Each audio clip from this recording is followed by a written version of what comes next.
line plot shows the number of letters in each student's name for the 24 students in a classroom. So, all right, in somebody's classroom, 1, 2, 3, 4 students have 3-letter names, like Tom and Sam.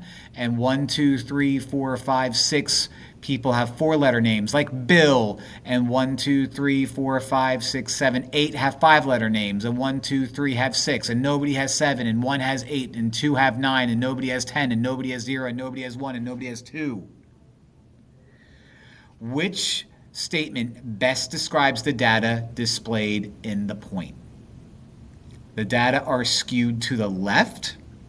No, if anything, when you have like outliers, and I wouldn't say that this is a huge outlier, but if you have like a big space in between and some stuff is stacked to the right side, you actually skew it to the right. So if anything, this would be skewed to the right, and I don't even think it really is, but you know, it doesn't matter, it's wrong anyway.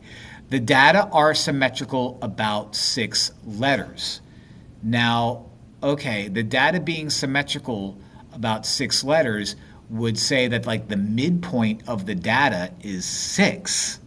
But there's no way the middle of this whole thing is 6. There's 1, 2, 3 to the right of 6 and so many more to the left of 6. That can't possibly make sense.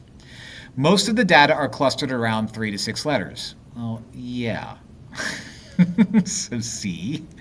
Half the students have 5 or fewer. So 5 or fewer would be like 1, 2, 3, 4, 5, 6, 7, 8, 9, 10, 11, 12, 13, 14, 15, 16, 17, 18.